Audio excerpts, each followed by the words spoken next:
වෙලාවට නේද වදින්නේ මේ හරි වෙලාවට භාවනා කරන්න කියලා ඒක වදින්නේ.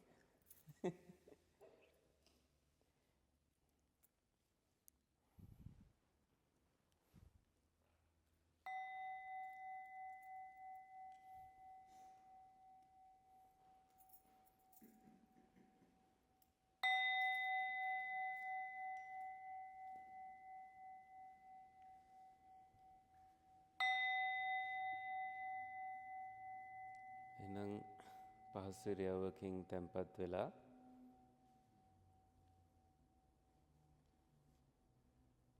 අත්ල පහසුවෙන් තබාගෙන කය ඍජුව තබාගෙන කය සැහැල්ලු භාවයට පත් කරගන්න.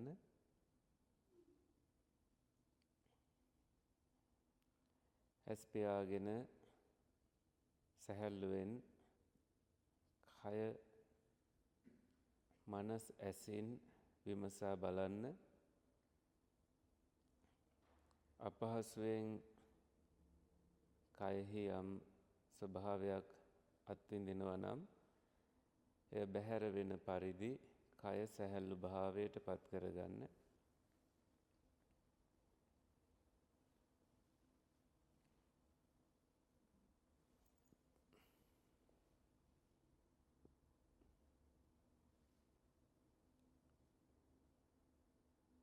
ඇස් දෙක පියාගෙන ඉන්න නිසා අපිට බාහිර රූප පේන්නේ නැහැ. ඒ බාහිර රූප ගවේෂණයට යන මොළයේ පණිවිඩ එතනින් නතර වෙනවා. ඒ ප්‍රතිපත්තියම ශබ්ද කෙරෙහිත් අපි අනුගමනය කරමු. ගන්ධ සුවඳ කෙරෙහිත් රස කෙරෙහිත් කාය ස්පර්ශ කෙරෙහිත් ඒ විදියටම අපි මොළයෙන් පණිවිඩ යවන්නට අවශ්‍ය නැති බව අවබෝධ කරගෙන මුළු ස්නායු පද්ධතියම සැහැල්ලු භාවයට පත් වෙන්නට සලස්වමු.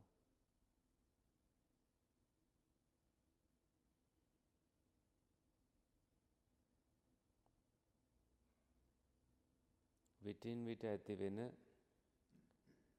සිතුවිලි එනවා යනවා කියන ස්වභාවයෙන් යුක්තයි. ඒවයි හැටි කියලා අපි අවබෝධ කරගනිමු. ඒ කිසිවකට තේපැන් සංග්‍රහ නොදී සැහැල්ලුවෙන් අපි හුස්ම නිරීක්ෂණය කරමින් පහසුවෙන් ඉන්නට මේ කාලය යොදා ගනිමු.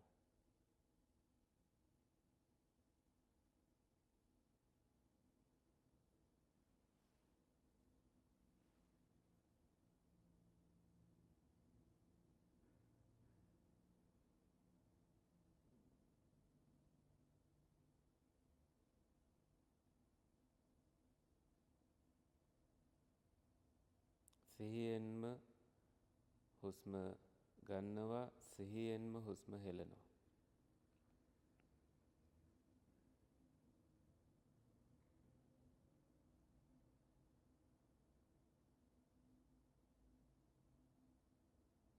ඒ අතර ඇස්පියන් සැහැල්ලුවෙන් පවතිනවා. හිසෙහි මුදුන සැහැල්ලුයි. හිසෙහි පිටුපස්ස සැහැල්ලුයි. උරහිස් සැහැල්ලුයි. බෙල්ලත් කොඳුනාරටියත් සැහැල්ලුයි. දකුණු අතත් වම් අතත් ඇඟිලි තුඩු දක්වාම සැහැල්ලුයි.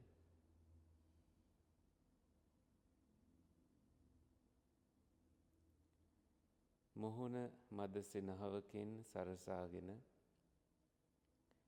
මුහුණෙහි හනු සැහැල්ලුයි.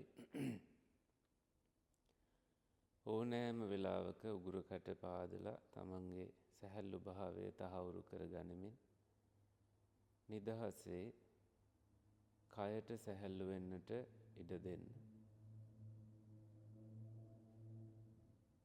විටින් විට හුස්ම රැල්ලට පැමිණෙනවා.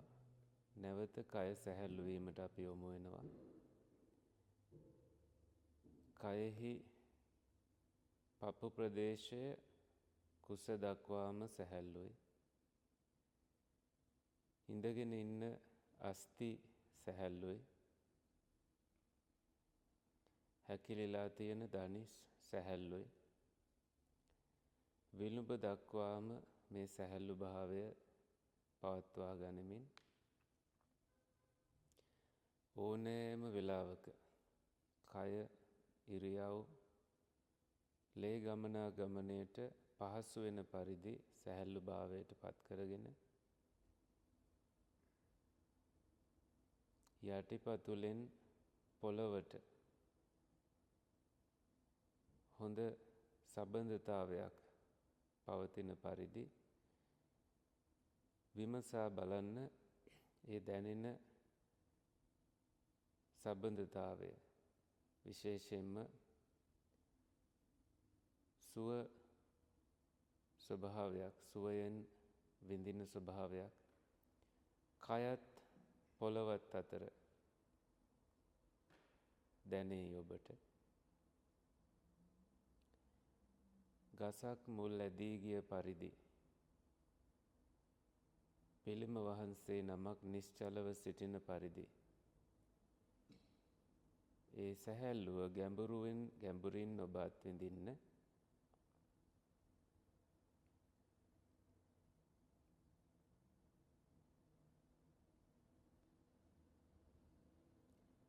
ඇස නිස්කලංකයි, කන නිස්කලංකයි, දිව, නහය, කය නිස්කලංකයි. සිතිවිලි පමණක් එනවා යනවා වෙන්නට පුළුවන්. ඒ තමයි ස්වභාවය. මේ සිතිවිලි මනස අවුස්සන, මනස නිශ්චල කරන මේ දෙගොඩටයි අයිති වෙන්නේ. ඒ නිසා අපි කුසල සීලීව මනස නිශ්චල කරන සිතිවිලි වැඩෙන පරිදි අපි සිහිය කියන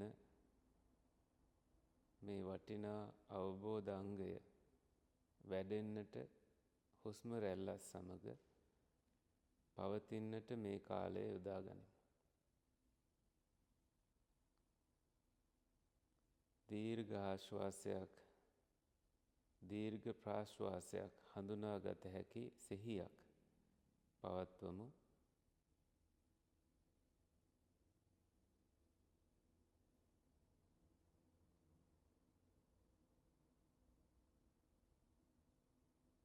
දැන් දීර්ඝ හුස්මක් ගන්නවා, දීර්ඝ හුස්මක් හෙළනවා.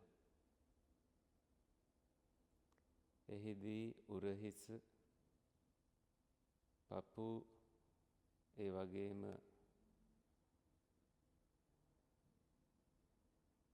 කයෙහි කොඳු ප්‍රදේශය, මේ හැම අංගයක්ම පෝෂණය කරමින් හුස්ම ගන්න අයුරු මනසේ ඇසින් දකින්න. කුරුල්ලෙක් උඩ ඉඳන් පහළ බලනවා වගේ මේ කය හිඳගෙන හුස්ම ගන්න අයුරු ඔබට මනසේ ඇසින් පෙනෙනු ඇති.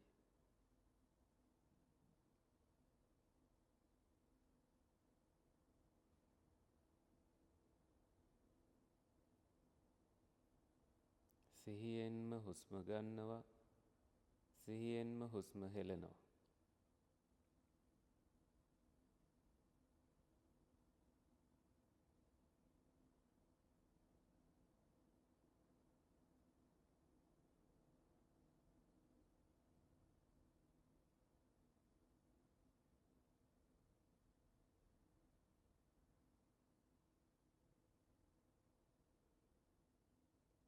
සුවපහසු දැනීමක් කය පුරා විහිදී යන අයුරු අත්විඳින්න. හැම හුස්මකින්ම තව තවත් සැහැල්ලු භාවය උපදින අයුරු අත්විඳින්න.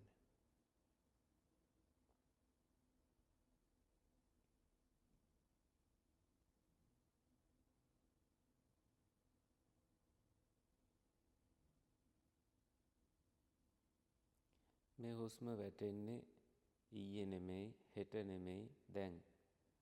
ඒ නිසා මේ මොහොතේ හිත පැවතින අයුරු අත්විඳිමිනුයි මේ ඉන්නේ.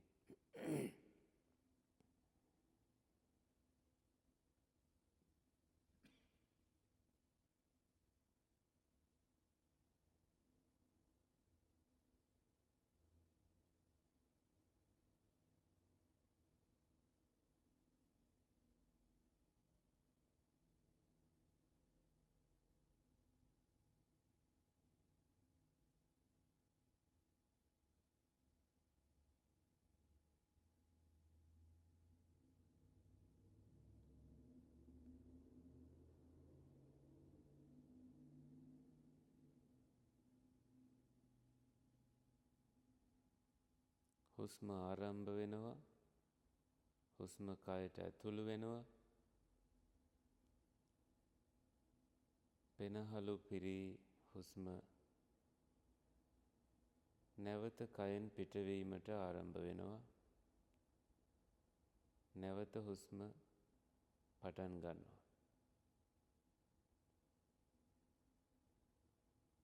මේ සිහියයි තව තව පැතිරෙන්නේ.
දැන් මනසෙන් විමසන්න කොහෙටද මනස යන්න කැමති කියලා.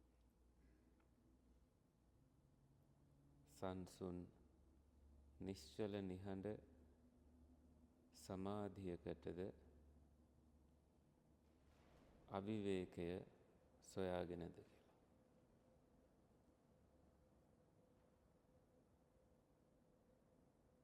පාටක් නැති දැන් සිදුවන පෙනීමක් නැති මේ හුස්ම රැල්ල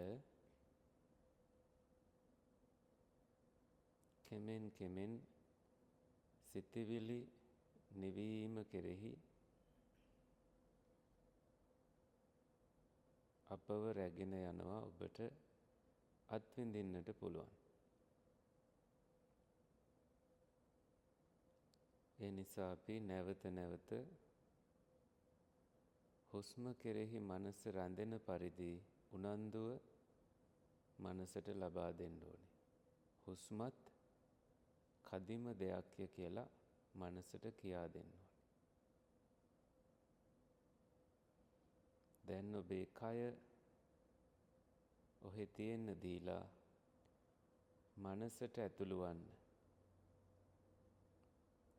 ආලෝකයට ඇතුළු වන්න. ප්‍රභාස්වර වූ චිත්තය කෙරෙහි මනස යොමු කරන්න. මනස විසින් මනස හඳුනා ගැනීමයි සිදුවන්නේ.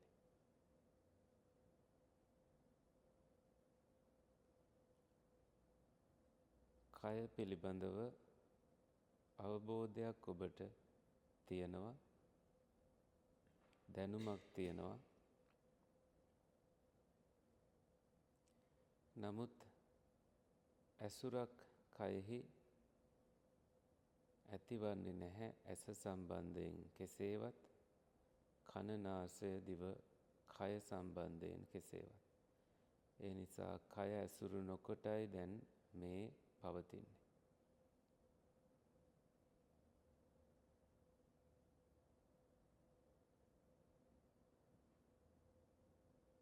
කාමය උපද්දන බාහිරයක් මේ වෙලාවේ අපි අත්විඳින්නේ නැති නිසා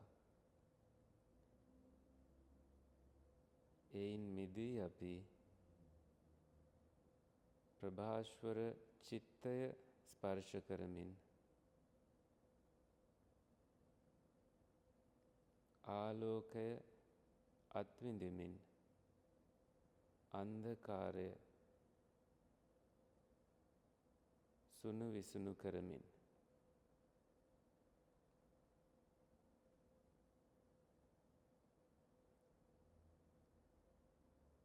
කැමැති කැමැති වෙලාවට හුස්මට පැමිණෙමින් සැහැල්ලුව අත්විඳිමිනුයි මේ පවතින්නේ. නමුත් වැඩිය කයෙහි රැඳීමක් සිදුවන්නේ නැහැ.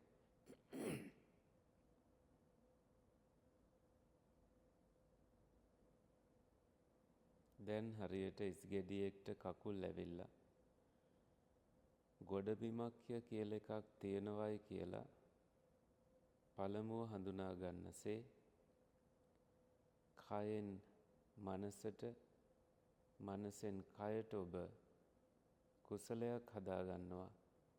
කැමැති කැමැති පරිදි පැමිණෙන්නටත් පිට වෙන්නටත්.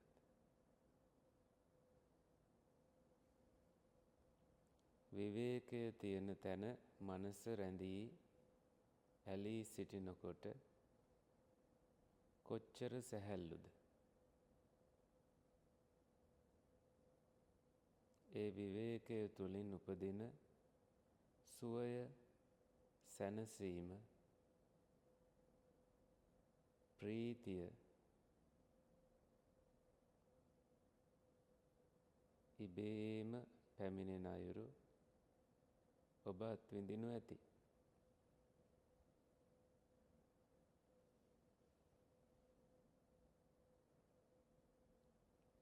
කාමයන්ගෙන් වෙන්ව, අකුසලයන්ගෙන් වෙන්ව කය පැවතුනා. මනස ඉබේම එයට හුරු වුණා.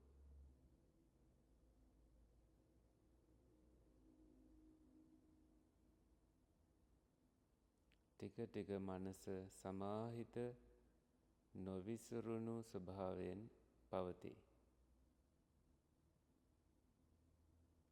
එන සිතුවිල්ලක් පවා වැඩිකල් නොපැවතී එසේම නැති වී යනවා. මේ උදයත්ථ ගාමිනී ප්‍රතිපදාවේ කියන්නේ ඇතිවෙන අස්තංගමයට පත්වෙන නැතිවෙන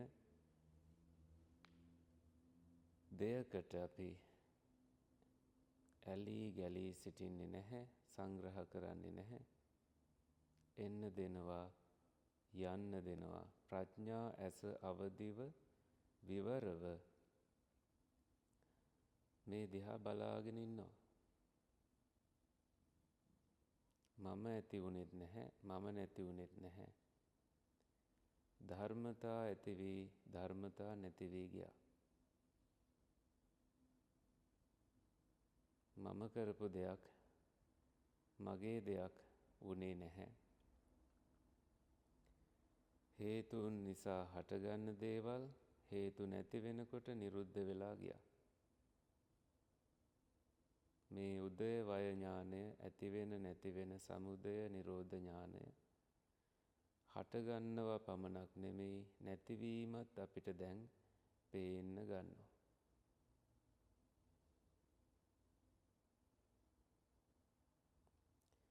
එතකොට උපේක්ෂාවෙන් ඉන්න පහසුයි. මෙයට උපේක්ෂා සතිය, උපේක්ෂාවෙන් සිහියෙන් ඉඳීම කියලා, එයින් පිරිසිදු වීම පාරිශුද්ධිය කියලා අපි හඳුනගන්නවා. උපේක්ෂා සති පාරිශුද්ධිය.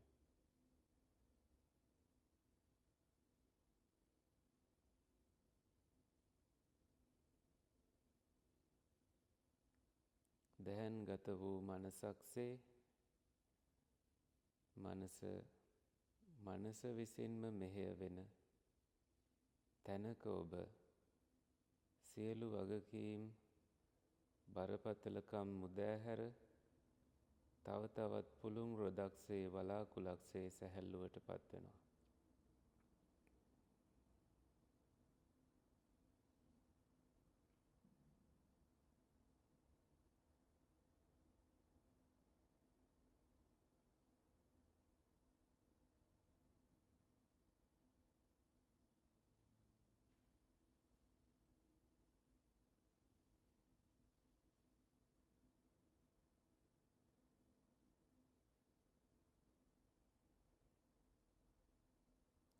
වෙච්ච සිදුවීම්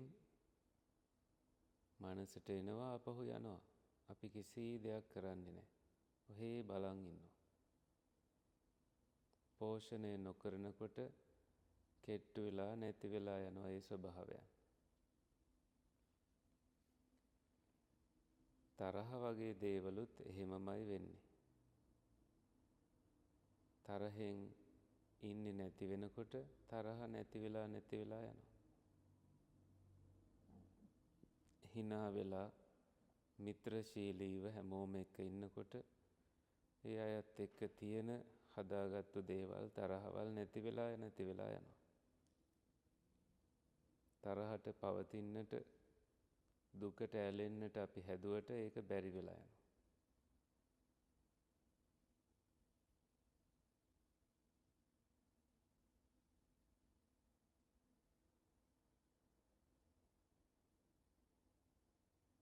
නැවත දීර්ඝ හුස්මක් අරගෙන ගැඹුරින් සැහැල්ලු භාවයට පත්වෙන්න.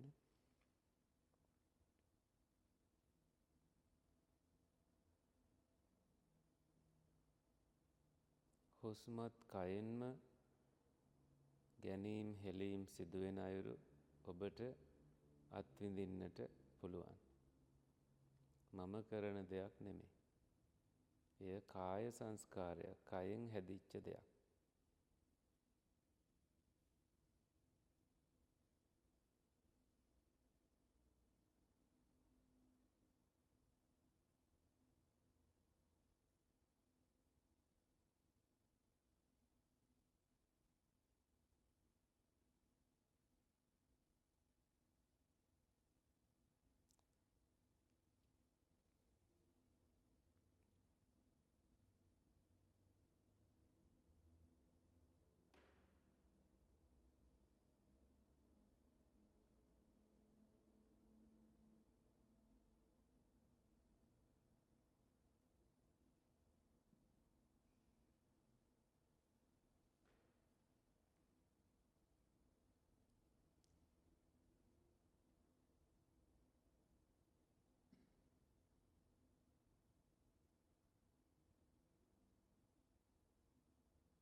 දැන් ඔබ මනසින් නැවත කයට පැමිණ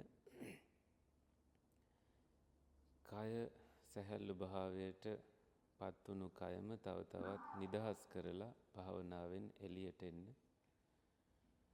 අතපය දිග ඇරලා සැහැල්ලු භාවයට පත්වෙන්න.